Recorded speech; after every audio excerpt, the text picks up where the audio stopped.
Hello friends, સ્વાગત છે તમારું મારી ચેનલ મમતાઝ કિચન એન્ડ બ્લોગમાં। તો આજે આપણે બનાવીશું નેચરલ કલર સાથે એકદમ સોફ્ટ એવા લાડુ। તો ના ચાસણી કરવાની ઝંઝટ, ના માવો ને મોઢામાં મૂકતા જ એકદમ પાણી પાણી થઈ જાય એવા આપણે લાડુ બનાવીશું। તો એક ખાવામાં એકદમ ટેસ્ટી અને એકદમ સોફ્ટ। તો આજની રેસીપી આપણે શરૂ કરીએ। આજે આપણે બનાવીશું નેચરલ કલર સાથે મોઢામાં મૂકતા જ ઓગળી જાય એવા સોફ્ટ લાડુ। તો ના માવો, ના ચાસણી કરવાની ઝંઝટ અને ખૂબ જ ઓછા સમયમાં બની જાય તેવા આપણે લાડુ બનાવીશું। તો લાડુ બનાવવા માટે મેં અત્યારે કોપરાનું છીણ લીધું છે, 2 વાટકી જેટલું। તો આ છીણ મેં જે કોપરાના ગોળા આવે તેના પાછળના કાળા ભાગને કાઢી અને મિક્સરમાં ક્રશ કરીને તૈયાર કર્યું છે। તો હવે આપણે એક કઢાઈ લઈ લઈશું। હવે તેની અંદર આપણે લીધેલા નારિયેળના છીણને લઈ લઈશું।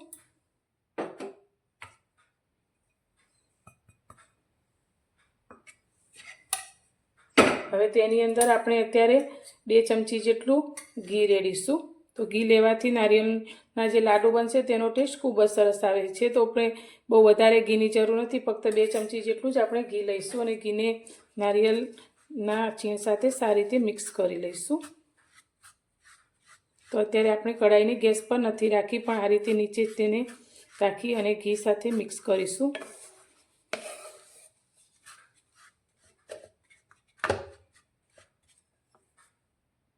અત્યારે મેં એક મિક્સર જાર લઈ લીધું છે, તેની અંદર આપણે લાડુની મીઠાશ માટે ખાંડ લઈશું। તો અત્યારે એક નાની વાટકી જેટલી ખાંડ લીધી છે। તો ખાંડ તમે તમારા ટેસ્ટ પ્રમાણે વધારે કે ઓછી લઈ શકો છો।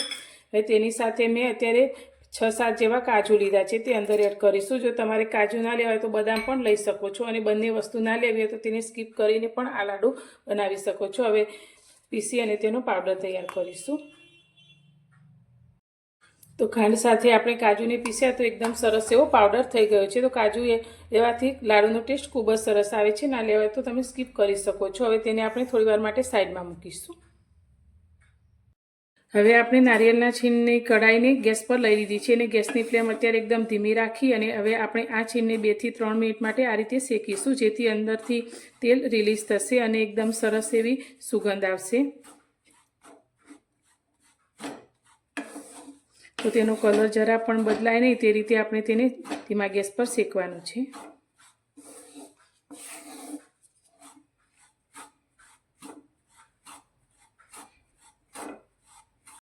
તો કોપરાના છીણને શેકાતા 3 મિનિટ જેટલો સમય થઈ ગયો છે અને એકદમ સરસ એવી સુગંધ આવવા લાગી છે। તો હવે તેની અંદર આપણે અડધી વાટકી જેટલો મિલ્ક પાવડર ઉમેરીશું, જે 10 રૂપિયાના પાઉચમાં મળે છે। તે 2 પાઉચ મેં અત્યારે મિલ્ક પાવડર લીધો છે। તો આનાથી જે લાડુનો ટેસ્ટ આવશે એકદમ માવેદાર આવશે, જે મીઠાઈવાળાની દુકાને મળે તેવા જ એકદમ સરસ એવા આપણા લાડુ તૈયાર થશે। હવે ફરી આપણે તેને 2 મિનિટ માટે આ રીતે શેકીશું। ગેસની ફ્લેમ અત્યારે એકદમ સ્લો જ રાખીશું।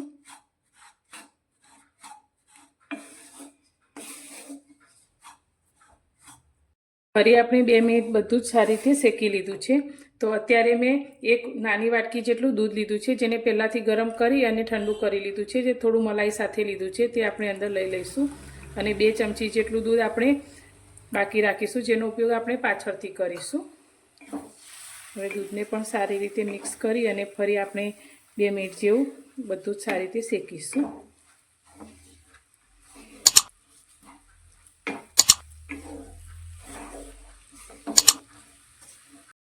બધું સારી રીતે મિક્સ થઈ ગયું છે। તો હવે આપણે ગેસની ફ્લેમ બંધ કરી દઈશું અને થોડીવાર માટે આ કઢાઈને સાઈડમાં મૂકીશું।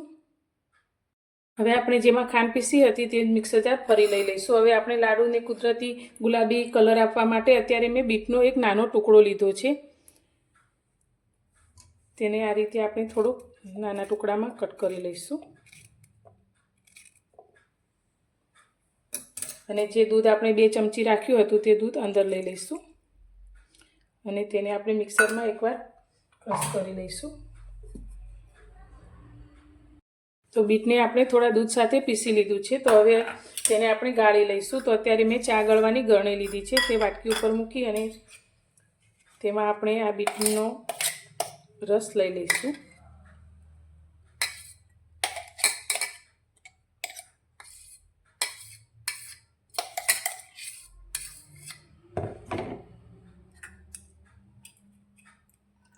આ રીતે આપણે એકદમ નેચરલ કલર તૈયાર કર્યો છે. તો બહારના કોઈ ફૂડ કલરની પણ જરૂર નથી પડતી. તમે કોઈ પણ મીઠાઈમાં આ રીતે બીટનો રસ ઉમેરી અને કલર કરી શકો છો.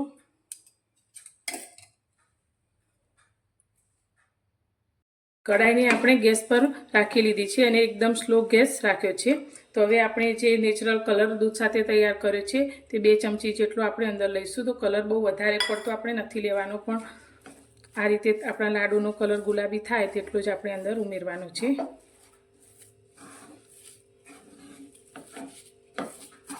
બધું સારી રીતે આપણે મિક્સ કરીશું.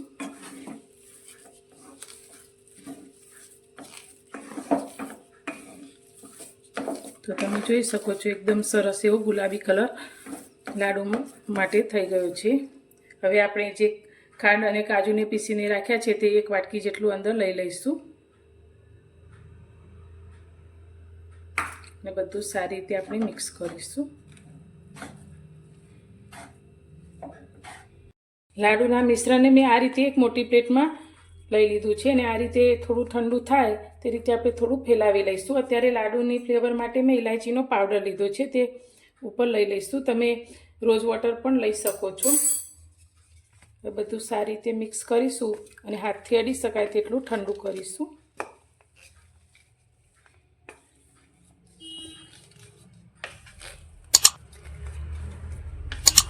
લાડુનું મિશ્રણ આપણું ઠંડુ થઈ ગયું છે. તો તેમાંથી હવે આપણે નાના નાના લાડુ તૈયાર કરીશું.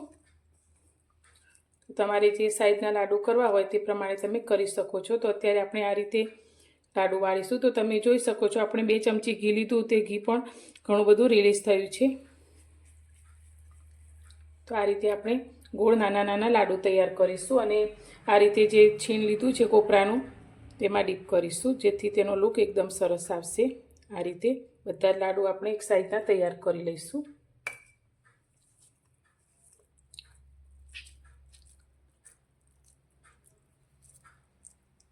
તૈયાર છે આપણા કોપરાના લાડુ.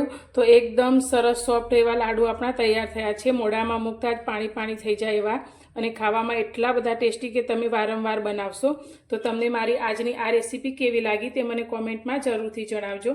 અને પસંદ આવી હોય તો વિડીયોને લાઇક કરજો, શેર કરજો અને મારી ચેનલને સબસ્ક્રાઈબ કરવાનું બિલકુલ ભૂલતા નહીં. તો ફરી મળીશું એક નવી જ રેસીપી સાથે નવા વિડીયોમાં.